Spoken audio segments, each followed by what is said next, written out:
नमस्कार, आदाब, सत श्री अकाल।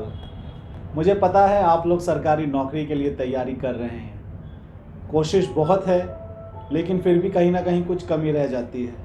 कई बार कुछ अंकों से, तो कई बार कुछ प्रश्नों के कारण हम इस सरकारी नौकरी से पिछड़ जाते हैं। विशेष रूप से जब बात आती है हिंदी की, तो इसमें समाज संबंधी प्रश्न मुख्य रूप से सरकारी परीक्षाओं में पूछे जाते हैं।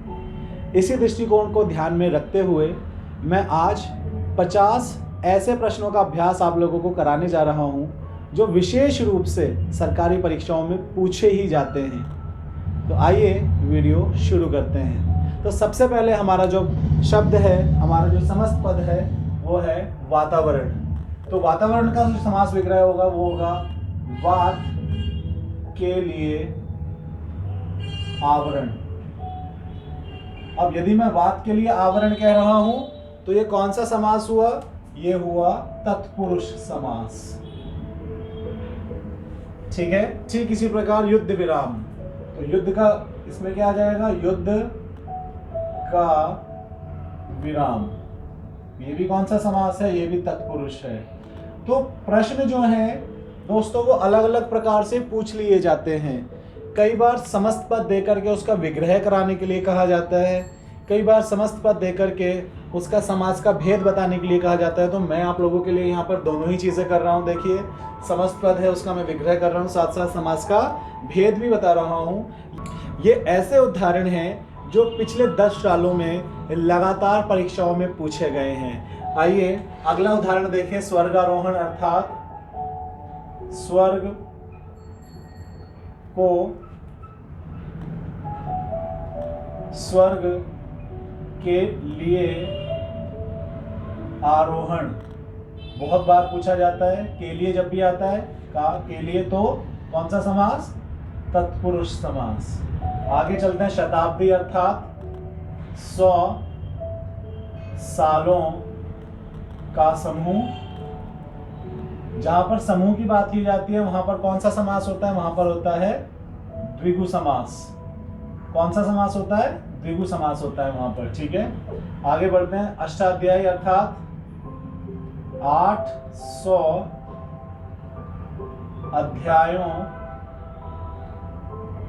अध्यायों का समूह। कौन सा समास है? ये भी द्विगु समास है, सेम। ठीक इसी तरह से षटकोण अर्थात 6 कोणों का समूह। कौन सा समास है? का समूह दोबारा आ गया, तो ये भी द्विगु समास है। देखिए, ये जो उदाहरण है ये परीक्षाओं में इसलिए पूछे जाते हैं जिससे कि हमारी समझ को नापा जा सके, हमारी समझ को पहचाना जा सके। तो यही कारण है कि मैं ये प्रश्न आप लोगों को करा रहा हूं। आगे चलते हैं। पंचरत्न अर्थात 5 रत्नों का समूह।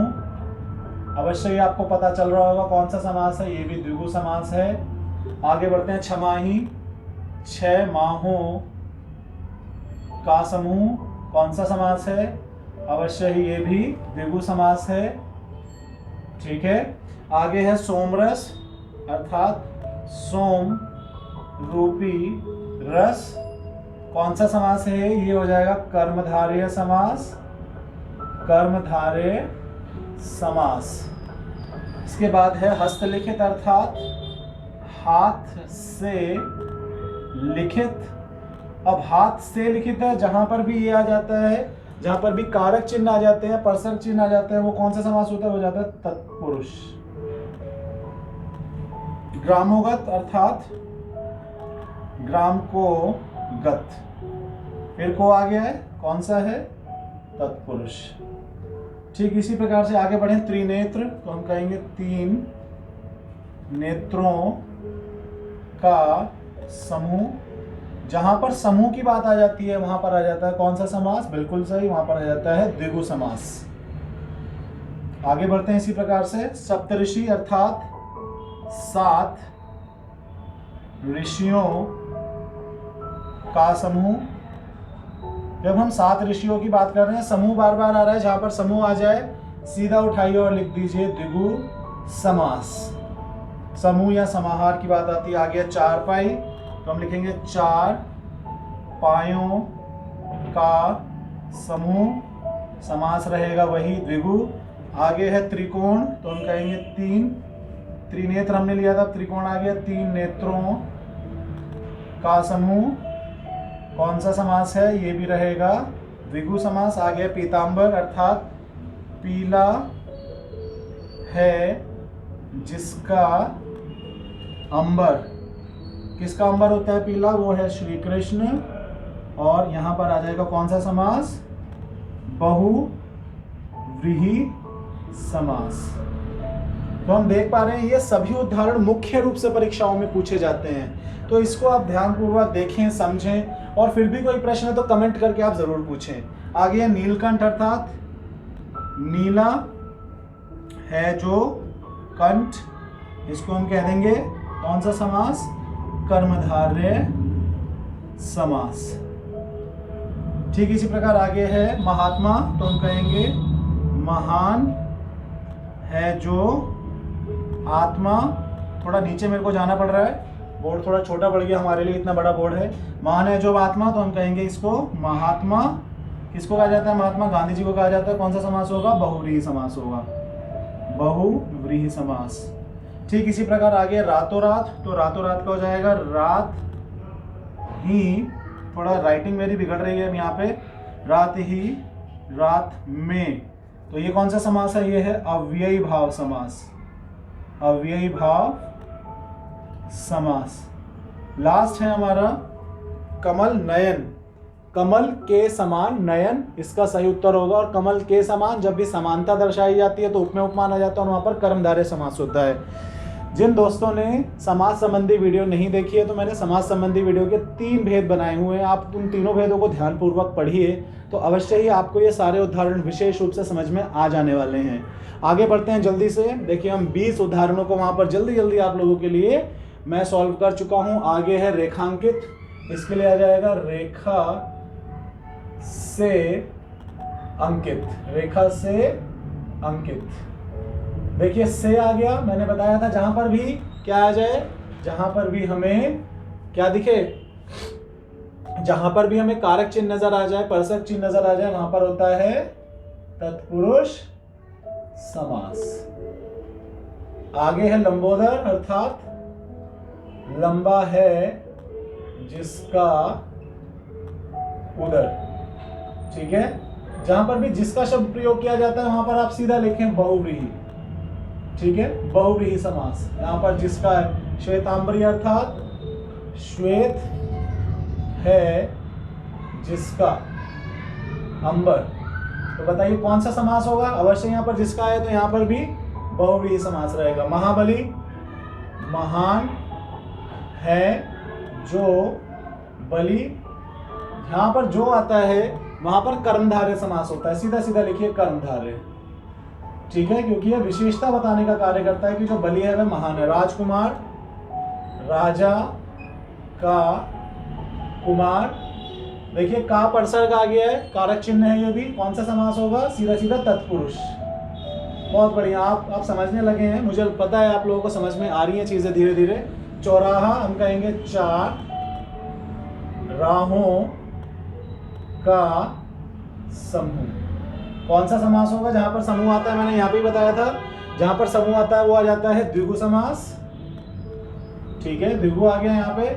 आगे क्या है? आगे देखिए गंगा तट, गंगा का तट, तो कौन सा समास होगा? का आ गया है तो हो जाएगा यहाँ पे तत्पुरुष। आप कह रहे होंगे सर आपने तत्पुरुष के उदाहरण ज्यादा पूछे हुए हैं। दोस्तों तत्पुरुष के उदाहरण बहुत ज्यादा पूछे जाते हैं, तो हमें विशेष रूप से इन चीजों का भी ध्यान रखना है कि परीक्षाओं में ऐसे कौन से उदाहरण जो समास में से पूछे जाते हैं उनको आप विशेष रूप से तैयार करें। आमरण अर्थात मरण तक, कौन सा समास है? यह है अव्ययी भाव, अव्ययी भाव समास। आगे देखिए आजन्म अर्थात जन्म तक, ये भी अव्ययी भाव है। गली गली अर्थात हर गली, बहुत बार पूछा जाता है परीक्षाओं में, ये भी आ जाएगा अव्ययी भाव। चक्रधर अर्थात चक्र को धारण करने वाला, कौन करता है चक्र को धारण? तो वो करते हैं कृष्ण। जहां पर भी ऐसी बात आ जाती है तो यहाँ पर आ जाता है कौन सा समास? बहुव्रीहि समास। तो ये आया बहुव्रीहि समास। चतुर्मुख अर्थात 4 मुख हैं जिसके, ऊपर मैंने अभी बताया था जहां पर जिसके शब्द आ जाता है, देखो जिसका जिसके, सीधा आप आंख बंद करके चूज कर लीजिए बहुव्रीहि समास। तो यहाँ पर आ जाएगा बहुव्रीहि, तो क्योंकि 4 मुख किसके हैं? वो हैं ब्रह्मा जी के, इसलिए यहाँ पर बहुव्रीहि समास। भर पेट अर्थात पेट भरकर, कौन सा समास है? यह है अव्ययी भाव समास। अव्ययी भाव। आगे है यथाशक्ति अर्थात शक्ति अनुसार। क्या है ये? ये हो जाएगा शक्ति अनुसार। कौन सा समास है? ये भी है अव्ययी भाव समास। यथा समय अर्थात समय अनुसार। समय अनुसार। अगला समास है वो क्या? वो है अनीति, हो जाएगा बिना नीति। कौन सा समास रहेगा? ये भी रहेगा अव्ययी भाव। आगे कुछ समास देखिए यहाँ पर हैं। यहाँ तक हम 36 समास कर चुके हैं। आगे कुछ समास हमारे यहाँ पर हैं। बोर्ड पूरा भर चुका है जैसा कि आप लोग देख पा रहे हैं। दशानन अर्थात 10 हैं जिसके आनंद। जहां पर जिसके आ जाता है सीधा बहुव्रीहि उठाइए और लिख दीजिए 10 हैं जिसके आनंद। निशाचर, कौन सा समास हुआ है? ये भी हुआ बहुव्रीहि समास। निशाचर अर्थात निशा में विचरण करने वाला। कौन करता है निशा में विचरण? राक्षस करते हैं। बहुव्रीहि समास है। हिमालय अर्थात हिम का आलय। जहां पर भी क्या आ जाता है? परसर चिन्ह आता है, सीधा उठा करके लिख दीजिए क्या? तत्पुरुष समास। तो हिमालय कौन सा है? तत्पुरुष समास है। कमल चरण अर्थात कमल रूपी चरण। हमने देखा है छोटे बच्चों के चरण बहुत कोमल होते हैं, उसी को चरण कमल कह दिया जाता है। कौन सा? रूपी आ गया है, जहां पर तुलना की जाती है वहां पर आ जाता है सीधा सीधा कर्मधारय समास। चंद्र खिलौना अर्थात चंद्र के समान, चंद्र के समान खिलौना। देखो क्या की जा रही है? तुलना की जा रही है। कौन सा हो जाएगा? सीधा सीधा कर्मधारय समास का। अब क्या है ये? कर कमल अर्थात कमल रूपी हाथ। कर किसको कहा जाता है? कर कहा जाता है हाथ को। तो यहाँ पर भी रूपी आ गई, समानता आ रही है। समानता यहाँ पर आती है सीधा कर्मधारय समास। सुख दुख, सुख और दुख, सुख और दुख। जहां पर और शब्द का प्रयोग किया जाता है समास विग्रह करते समय, वहां पर द्वंद्व समास होता है, ध्यान रखिएगा। सुख दुख, ऊपर नीचे, आगे पीछे, माता पिता, भाई बहन, सारे ही ये किसके समास है? ये समास का भेद हो जाएगा द्वंद्व समास। आगे है चंद्रमुख अर्थात चंद्र के समान मुख। जहां पर समानता आ जाती है, समानता किस किन शब्दों से हम दिखाते हैं? जहां पर चंद्र के समान मुख, जहां पर समानता दर्शाई जाती है, वहां पर सीधा सीधा कर्मधारय समास आप लिख सकते हैं। समानता किन किन शब्दों से दर्शाई जाती है? के समान, के जैसा, रूपी। तो ये जो शब्द हैं जहां पर आ जाएंगे वहां पर सीधा सीधा कर्मधारय समास होगा। सप्ताह अर्थात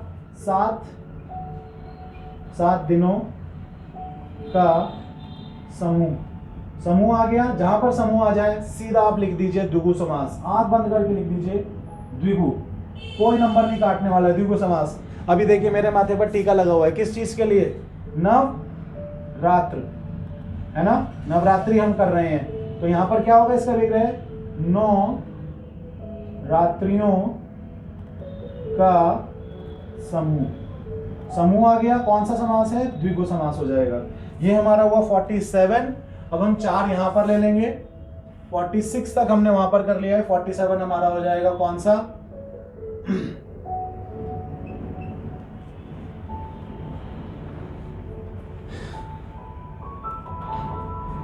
तो देखिए 46 तक हम यहां कर चुके हैं। 47 अब हम ऊपर लेंगे। तो सबसे पहले हम लेंगे क्या? पुरजोड़। पुरजोड़, और इसका विग्रह क्या हो जाएगा? पूरे जोर से। ठीक है, कौन सा समास हो जाएगा? ये हो जाएगा अव्ययी भाव, अव्ययी भाव समास। ठीक इसी प्रकार से आगे हम ले सकते हैं, जैसे हम ले सकते हैं तिमाही। तिमाही हम किसको कहेंगे? 3 महीनों का समूह। तो जहां पर समूह आ गया सीधा आप लिख सकते हैं द्विगु समास, तो ये रहेगा द्विगु समास। 48 समास के उदाहरण देखिए हमने बोर्ड के ऊपर आप लोगों को समझाने की कोशिश की। 2 भेद और हैं, वो मैं आपको बोल करके ही समझाऊंगा। 49वां हमारा जो भेद है वो है काल कोठरी, अर्थात काल रूपी कोठरी, जिसको हम कर्मधारय समास के रूप में स्वीकार करेंगे। और ठीक इसी प्रकार अंतिम हमारा समास है वो है अशांति, जिसका समास विग्रह होगा बिना शांति के, और इसका समास का भेद होगा अव्ययी भाव समास। तो दोस्तों मुझे आशा है यदि आप ये 50 समास आप पढ़ कर के जाते हो परीक्षा से पूर्व, तो अवश्य ही इसमें से आप लोगों को अपनी परीक्षाओं में, सरकारी परीक्षाओं में कुछ ना कुछ ज़रूर देखने को मिलेगा, क्योंकि ये वे उदाहरण हैं जो लगातार पूछे जाते हैं, लगातार प्रश्न इसमें से ही आते हैं। तो अवश्य इस वीडियो को देखिए, सिर्फ अपने तक सीमित ना रखें। यदि आप एक माता पिता हैं तो अपने बच्चों से शेयर करें, यदि आप एक अच्छे दोस्त हैं तो अपने दोस्तों से शेयर करें, टीचर हैं तो अपने बच्चों से शेयर करें, लेकिन शेयर ज़रूर करें। लोग ये सोचते हैं कि वीडियो तो हर कोई बना देता है, लेकिन दोस्तों मैं सच बताता हूँ वीडियो बनाने में बहुत मेहनत लगती है। आप लोगों का साथ मिलेगा तो अवश्य ही मैं आगे भी इसी प्रकार और वीडियो बनाता रहूँगा। आज के लिए इतना ही। जय हिंद जय हिंदुस्तान दोस्तों, जय हिंद जय हिंदुस्तान।